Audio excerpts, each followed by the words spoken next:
श्रीनाथ जी, गुरु गोरखनाथ जी के चरणों में आदेश आदेश आदेश। महामाई महाकाली भैरव बाबा भगवान दत्तात्रेय जी नवनाथ 84 सिद्धों के चरणों में आदेश आदेश आदेश। अलख निरंजन हर हर महादेव। आज बात करते हैं मंगलवार की 8 अगस्त श्रावण अधिक महा कृष्ण पक्ष की अष्टमी तिथि है। आज मासिक भैरवाष्टमी है। आज मुजफ्फरनगर स्थित श्री त्रिपुर सुंदरी सिद्ध शक्ति पीठ में स्थित काल भैरव बाबा का शराब से रुद्राभिषेक किया जाएगा। आप लोग भी यदि इस कार्यक्रम में आना चाहते हैं तो सादर आमंत्रित हैं। और यदि अपने नाम की अर्जी लगवाना चाहते हैं तो नाम गोत्र जो आपकी दक्षिणा जो आपका दिल चाहे वो इसी नंबर पर जो आपके स्क्रीन पर चल रहा है उस पर मैसेज करके आप पता कर सकते हैं कि किस नंबर पर आपको दक्षिणा भेजनी है। और अन्यथा इसका प्रसारण लाइव चलाने की कोशिश करेंगे जिससे कि आप सभी लोग इस चीज़ को देख सकें और पुण्य लाभ कमा सकें। उत्तर प्रदेश में शायद मुजफ्फरनगर पहला स्थान है जहां पर कि भैरव बाबा की है काल भैरव अष्टमी के रूप में शराब से अभिषेक किया जाता है। आज अष्टमी तिथि होने के साथ साथ सूर्य उदय का जो टाइम है वो सुबह को 5:46 पर होगा, जबकि सूर्यास्त शाम को 7:07 पर होगा। विक्रमी संवत 2080 में आज अभिजीत मुहूर्त का समय 11:59 से दोपहर 12:53 तक रहेगा। वहीं राहु काल 3:46 से शाम 5:26 तक रहेगा। दिशा शूल उत्तर की रहेगी। आदेश आदेश। अलख निरंजन हर हर महादेव। कन्या राशि, आज जो चंद्रदेव हैं वो राहु और बृहस्पति के साथ आपके अष्टम स्थान में रहने वाले हैं और इनका गोचर जो होगा वो शुक्र देव के नक्षत्र से होने वाला है। तो शुक्र देव के नक्षत्र से इनका गोचर बड़ा ही एक कल्याणकारी योग बनाएगा जिसके बारे में चर्चा करेंगे। और इसके अलावा कन्या राशि का आज का राशिफल कैसा रहेगा, कौन सा ग्रह क्या इफेक्ट देगा, इसके बारे में चर्चा करेंगे। तो चंद्रदेव, देखिए हमने कल भी बताया था कि चंद्रदेव तो अष्टम स्थान में होना किसी भी हालत में अच्छा नहीं होता, लेकिन चूंकि यहाँ पर गज केसरी योग का भी निर्माण हो रहा है और साथ साथ ग्रहण योग का भी निर्माण हो रहा है, तो दोनों ही इफेक्ट आपके जीवन में होंगे। अब कौन सा इफेक्ट ज़्यादा इफेक्टिव करेगा यह आपकी कुंडली पर भी कहीं ना कहीं डिपेंड होगा। गोचर के हिसाब की बात करें तो गज केसरी योग ज़्यादा प्रभावी रहने वाला है। क्यों? क्योंकि देखिए राहु देवता फिलहाल 4 डिग्री पर है और नीचे की ओर जा रहे हैं, अर्थात इनकी पावर दिन प्रतिदिन कम होती जा रही है। और बृहस्पति देव इस वक्त अपने पूरे शौर्य पराक्रम में है और जल्द ही 30 अक्टूबर को राहु देवता बृहस्पति से अलग हो जाएंगे और जो चंडाल दोष आपकी कुंडली में बना हुआ है वो समाप्त हो जाएगा। तो इसी स्थिति को देखते हुए गज केसरी योग अधिक प्रबलकारी होगा। यह बहुत बहुत बहुत अच्छा रहने वाला है। अब एक चीज हमने आपको कल बताई थी कि कोई प्रपोज कर सकता है, तो प्रपोजल तो आपके पास आज भी आए होंगे, हो सकता है आप ना बताएं। वैसे हमने एक पोस्ट भी डाली है कि भैया बताइएगा जरूर कि आए हैं नहीं है, लेकिन आज भी यही सिलसिला जारी रहने वाला है और बल्कि आज यह सिलसिला और अधिक प्रभावी हो जाएगा क्योंकि शुक्रदेव के नक्षत्र से चंद्रदेव का गोचर है और शुक्रदेव आकर्षण है, काम है, मोहब्बत है, प्रेम है, इश्क है, लग्जरियस लाइफ है। इस दुनिया में जितनी खूबसूरत चीज़ें हैं वो सब शुक्रदेव हैं। आपके घर में जो इंटीरियर है वो सब शुक्रदेव है। आप जो अच्छे अच्छे कपड़े पहनते हैं वो सब शुक्रदेव है। यदि आपकी अलमारी आपके कपड़ों से भरी हुई है तो वो समझिए कि आप पर शुक्रदेव की कृपा है। यदि आप अच्छे चमकीले वस्त्र पहनना पसंद करते हैं तो समझिए कि शुक्रदेव की कृपा आप पर है। आप संगीत प्रेमी हैं, आप कलात्मक कार्य में प्रवीण हैं, आपके अंदर एक अलग ही ऐसा गुण है जिससे कि आप बिना बोलो ही लोगों को आकर्षित कर लेते हैं, तो समझ लीजिए कि आपका शुक्र बलवान है, शुक्र मजबूत है। और ऐसे ही आज चंद्र देवता का गोचर शुक्र देव से, अब जो शुक्र देव है वो लगभग 29 डिग्री के आसपास आज कर्क राशि में वापस लौट आए हैं। चंद्र देवता की राशि में आ गए, चंद्र देवता के घर में आ गए, और चंद्र देवता से चतुर्थ स्थान पर शुक्र देव बैठे हुए हैं। तो भैया शुक्र का सुख तो आज चंद्रदेव आपको देंगे ही। अब प्रेम संबंधों में प्रपोजल कहिए, या फिर प्रेम संबंध है तो उसमें नज़दीकी बढ़ाना कहिए, या किसी भी तरीके से प्रेम संबंधों में आपके निखार आना बहुत ज़्यादा आज प्राथमिकता के रूप में दिखाई देने वाला है। सिंगल हैं तो भी कहीं ना कहीं से प्रपोजल आपके पास आ सकता है, आप किसी की ओर आकर्षित हो सकते हैं और वो भी आपकी ओर आकर्षित हो सकते हैं। अभी आपकी कुंडली पर डिपेंड करेगा कि वहाँ पर चंद्र और शुक्र की स्थिति कैसी है। गोचर ने तो यह स्थिति बना दी है और इसका असर भी आपको आज दिखाई देने वाला है। वहीं चंद्रदेव का अष्टम स्थान में बैठना मन में कहीं ना कहीं अशांति का माहौल पैदा करता है, लेकिन चूंकि गुरुदेव का साथ इनको मिल चुका है तो गुरुदेव की सहायता से आपके कोई बड़े भाई, आपके पिताजी, आपके गुरु, कोई भी आपसे उम्र में बड़ा जिनका आप सम्मान करते हैं, उन्हें आप बहुत मानते हैं, उनकी मदद से आपका जो मन है वो शांत हो जाएगा। आपके मन में जो चिंताएं हिलोरी मार रही हैं वो सब आज समाप्त हो जाएंगी। वहीं शुक्रदेव का गोचर आपके 11वें भाव में होने से आपके भाग्य को एकदम से प्रबलता मिलेगी।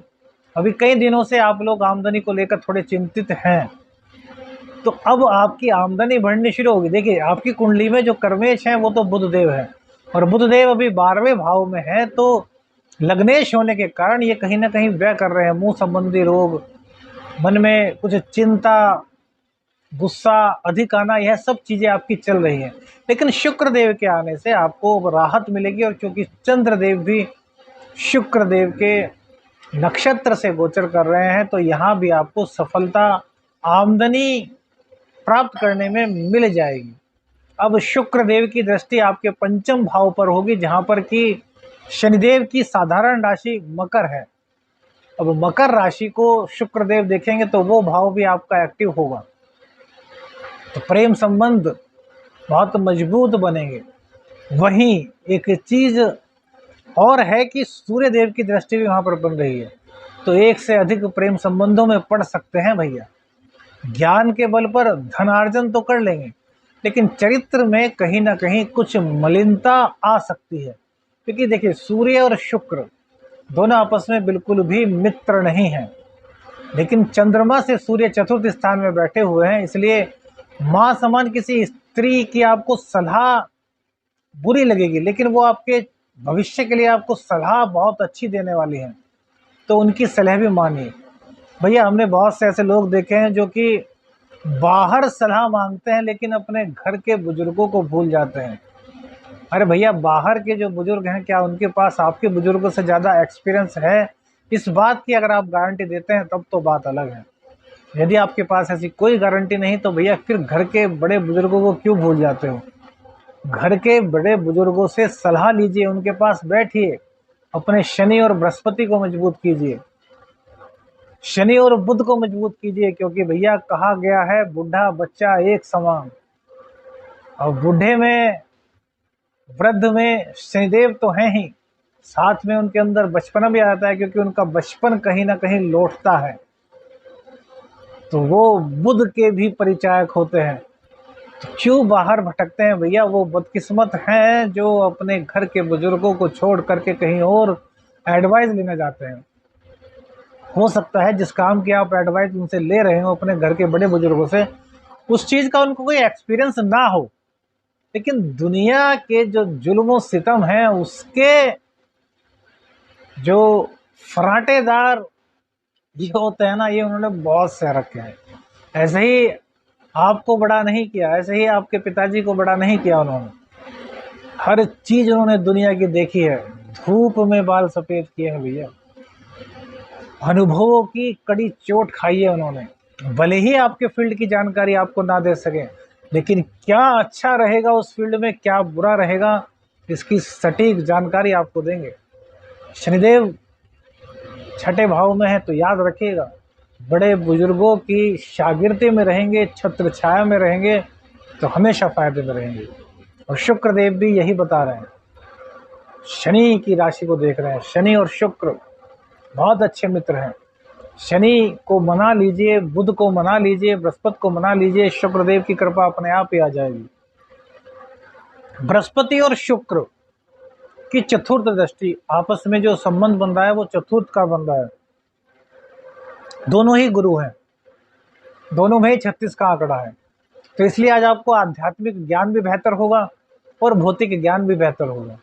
अति किसी की नहीं करनी, दोनों से समान ज्ञान लीजिए, क्योंकि गुरु हैं दोनों। एक माया की ओर मोड़ेंगे, मोह की ओर मोड़ेंगे, काम की ओर मोड़ेंगे। एक अध्यात्म की ओर मोड़ेंगे, भाग्य की ओर मोड़ेंगे, सौभाग्य की ओर मोड़ेंगे, धार्मिक गतिविधियों की ओर मोड़ेंगे। दोनों ही आपके भले के लिए हैं। बैलेंस करना है। कन्या राशि वाले तो बादशाह होते हैं बैलेंस करने में भैया। तो बैलेंस दोनों चीजों को करेंगे तो बिल्कुल भी मार नहीं खाएंगे, क्योंकि गोचर आज आपके लिए अच्छा रहेगा। चंद्रदेव के अष्टम में होने के बावजूद कमाई आपकी कहीं ना कहीं बढ़ेगी, आपका प्रचार प्रसार होगा, लव प्रपोजल आपके पास आएगा, मन प्रसन्न रहेगा। बहुत दिनों से कोई मित्र था, उसने आपको मैसेज नहीं किया था, तो उनका मैसेज भी आज अचानक आ जाएगा। किसी से प्यार करते हैं, बात उनसे कर रहे हैं, उनको मैसेज किया है, उनका रिप्लाई नहीं आ रहा, तो आज संभावना इतनी बनेगी कि उनका मैसेज आ जाए, हाँ या ना। वो एक चीज आपके शुक्र, चंद्र और अन्य पंचमेश आदि पर पूरी तरीके से डिपेंड होगी, लेकिन होगा, कुछ ना कुछ तो होगा, आकर्षण तो पैदा होगा। शुक्रदेव आकर्षण पैदा करने के माहिर हैं। इनकम भी आपकी बढ़ाएंगे। सूर्यदेव 11वें स्थान में बैठे हैं, जो कि आपके 12वें के मालिक हैं। तो 12वें के मालिक सूर्यदेव जब आपके 11वें स्थान में बैठ गए हैं, तो वो भैया आपकी इनकम को बढ़ाने के लिए प्रोसेस करेंगे। विदेश में आपका नाम काम करेंगे, विदेश से आपको अर्निंग होगी, विदेश के लोगों के मैसेज आपके पास आ सकते हैं, विदेश के लोग आपसे जुड़ना चाह सकते हैं, वहाँ से ईमेल आपको प्राप्त हो सकते हैं। दिक्कत कहाँ है? कर्मेश और भाग्येश का 12वें स्थान में बैठना, तो कहीं ना कहीं ठगी का शिकार हो सकते हैं। सोच समझ करके बात कीजिएगा। विदेश से कोई प्रपोजल आए, सोचिए, समझिए, परखिए, फिर आगे बात कीजिए। होता है ना, वो ईमेल्स आते हैं, कहते हैं कि यार बड़ा लुभावना ईमेल है कि तुम्हारी 2 करोड़ की लॉटरी लग गई, और क्लिक करते हैं, पता चला कि जो मोबाइल में बैंक अकाउंट में जो था वो भी सब चला गया। तो भैया बहुत सावधानी से आपको इन चीज़ों पर अमल करना है, क्योंकि शुक्रदेव आपको देने के लिए बैठे हैं। बस थोड़ा सावधान हो जाइए, हैरत में मत पड़िए, किसी लुभावने जंजाल में मत फंसिए। कल्याण आपका होना सुनिश्चित है। जिनके पास जॉब नहीं थी, उनको आज जॉब भी मिल गई है। जिनके व्यापार में कुछ दिक्कत थी, उनका व्यापार भी पहले की अपेक्षा काफ़ी ठीक हो रहा है। उसके बाद तो फिर चंद्रदेव शुक्रदेव की राशि में आ जाएंगे, तो भाग्य को प्रबल कर ही देंगे। अर्थात पूरा का पूरा दिन आपका बहुत बेहतर रहने वाला है। मन को शांत रखिए, बुजुर्गों की सलाह से कार्य कीजिए, बुजुर्गों का सम्मान कीजिए। मंगलवार का दिन है, तो दूध में शक्कर मिला करके और थोड़ी सी मिश्री धागे वाली उसको मिला करके भगवान शिव का अभिषेक कीजिए, और भैया शिव तांडव स्तोत्र का पाठ कीजिए। आज भैरव बाबा की जयंती है। बहुत बहुत शुभकामनाएं आप सभी लोगों को। और शराब से रुद्राभिषेक होगा भैरव बाबा का। आप सभी लोग यदि आना चाहते हैं तो मुजफ्फरनगर में स्थित भैरव बाबा के मंदिर में आ सकते हैं। आदेश आदेश अलख निरंजन। हर हर महादेव।